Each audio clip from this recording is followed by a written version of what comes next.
সালামু আলাইকুম। হ্যালো বন্ধুরা, কেমন আছেন সবাই?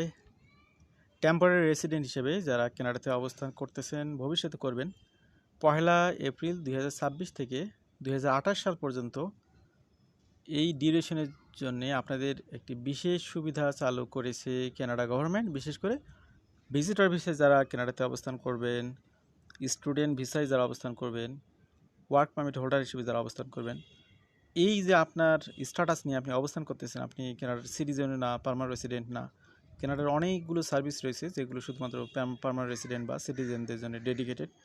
তো সেক্ষেত্রে আপনারা অনেক কিছু থেকে বঞ্চিত থাকেন, আর নিজের দেশের মতো করে মনে হয় না। সেই সেই অবস্থাতে এই বিশেষ ফ্যাসিলিটিসটা মূলত উন্মুক্ত করেছে কানাডা গভর্নমেন্ট। সেটা হলো যে কোনো ন্যাচারাল ডিজাস্টারে, ইমার্জেন্সি কেসে আপনার যদি অধিক সময় কানাডাতে অবস্থান করতে হয়, সেক্ষেত্রে আপনাকে এক্সট্রা টাইম থাকার একটা অনুমোদন দেবে কানাডা গভর্নমেন্ট। এই সংক্রান্ত একটি বিল পাস হয় এবং চালু হয়েছে 1 এপ্রিল থেকে। আজকে সে বিষয়টি নিয়েই কথা বলবো সংক্ষিপ্ত আকারে। আমাদের সাথে যারা আছেন কানাডা এবং কানাডার বাইরে থেকে, যারা টেম্পোরারি স্ট্যাটাস নিয়ে ভবিষ্যতে কানাডাতে আসবেন বা বর্তমানে যারা আছেন, সবাই তথ্যগুলো জেনে রাখুন, কাজে আসবে। Canada introduces special measures to help temporary residents impacted by natural disasters. তো ন্যাচারাল ডিজাস্টার্স খুব কমন বিষয় সারা পৃথিবীব্যাপী, আর যুদ্ধবিগ্রহ তো লেগেই রয়েছে। এইগুলোর মাধ্যমে কেউ যদি ক্ষতিগ্রস্ত হন, ইমার্জেন্সি কেসে আপনি কীভাবে বেনিফিটেড হবেন, সেটা নিয়েই মূলত এই আইনটি বা এই সিস্টেমটি চালু করলো কানাডা গভর্নমেন্ট। তো এখানে দেখতে পাচ্ছেন আপনারা, new temporary immigration measure Canada চালু করেছে কাদের জন্য? টেম্পোরারি রেসিডেন্টদের জন্য, ইনক্লুডিং এখানে দেখাচ্ছে তারা international students, temporary foreign workers এবং ভিজিটার্স, যারা ডিরেক্টলি কোনো একটা ডোমেস্টিক ন্যাচারাল ডিজাস্টারের পর্যায়ে পড়বেন কানাডাতে থাকা অবস্থায়। তো ন্যাচারাল ডিজাস্টারের মধ্যে কী কী রয়েছে? ওয়াইল্ড ফায়ার রয়েছে, স্টর্ম রয়েছে, ফ্লাড রয়েছে, হ্যারিকেন রয়েছে, আর্থকোয়েক রয়েছে।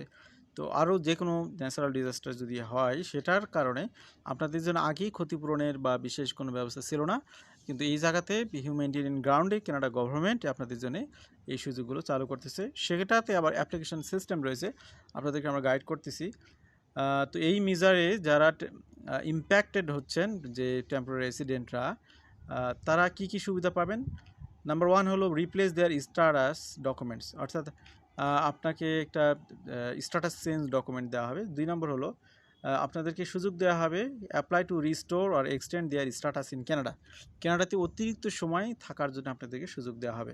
তো এই পলিসির অধীনে যারা উপযুক্ত টেম্পোরারি রেসিডেন্ট, তাদের জন্য মূলত এখানে 6 মাস পর্যন্ত এক্সট্রা টাইম দেওয়া হবে। যারা ডিরেক্টলি ইম্প্যাক্ট হবেন, তাদেরকে এখানে 6 মাস পর্যন্ত এক্সট্রা অবস্থান করার জন্য সুযোগ দেওয়া হবে।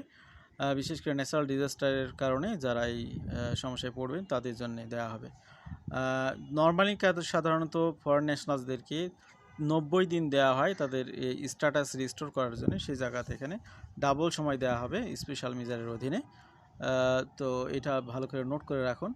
তো এই স্পেশাল মেজারটা অলরেডি আমরা আজকে 4 এপ্রিল অবস্থান করতেছি। 1 এপ্রিল 2026 থেকে এটা কার্যকরী হয়েছে এবং এটা মেনটেন করা হবে 2028 সালের 30 নভেম্বর পর্যন্ত। তো এখন যারা এই সময়ের মধ্যে কানাডাতে অবস্থান করবেন ভবিষ্যতে এবং বর্তমানে যারা রয়েছেন, তারা এই বিষয়গুলো নোট রাখবেন।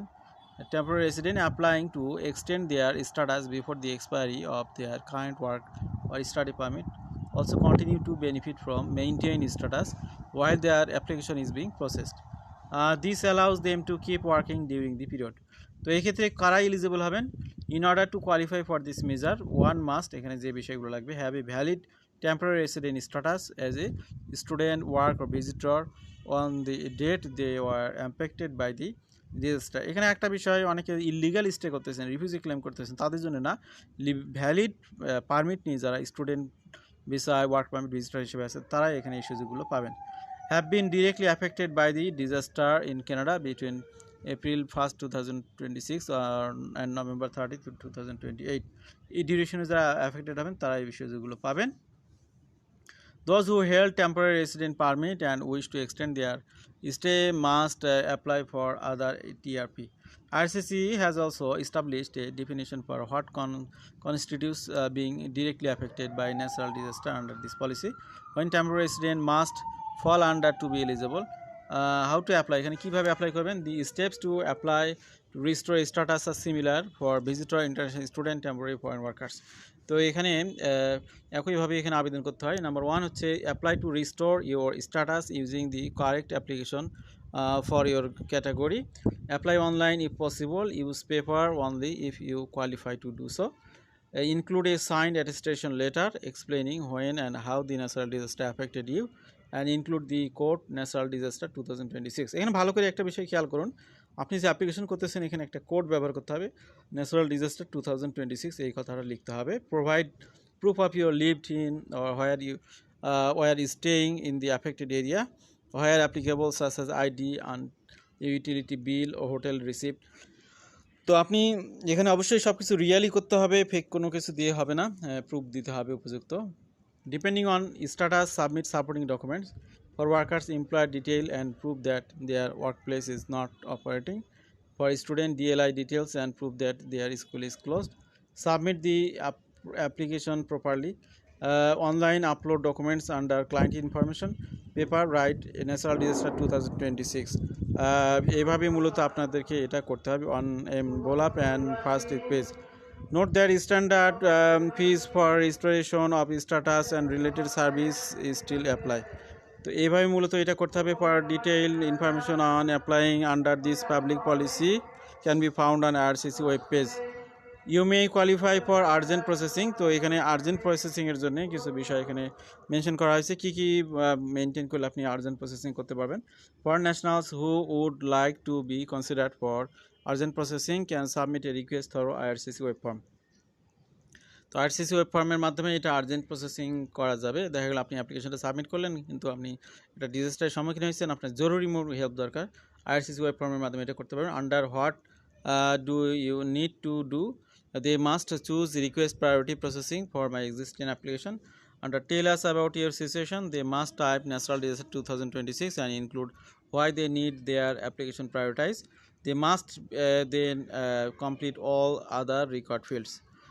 এইভাবে কাজগুলো করা যাবে। IRCC also announced the relief for foreign emergency service personnel coming from visa record countries assist during a natural disaster. These workers will be exempt from regular application and biometric collection fees. A move the department says should speed up their travel to Canada and support passport emergency faster emergency response effort. তো 2025 সালে এখানে দেখা গেছে 1595 foreign emergency service personal came to Canada to help flight wild fires. তো আমাদের আলোচনা আমরা শেষ মুহূর্তে চলে এসেছি। এই তথ্যগুলো অনেক সুসংবাদ না হলে একটা জরুরি সংবাদ আপনাদের জন্য, নোট করে রাখবেন। এই সার্ভিসগুলো যদি প্রয়োজন হয় নেবেন, আপনার এই সময়টা বাড়ায় নিতে পারবেন। ভালো থাকবেন সবাই, আল্লাহ হাফিজ, সালামু আলাইকুম।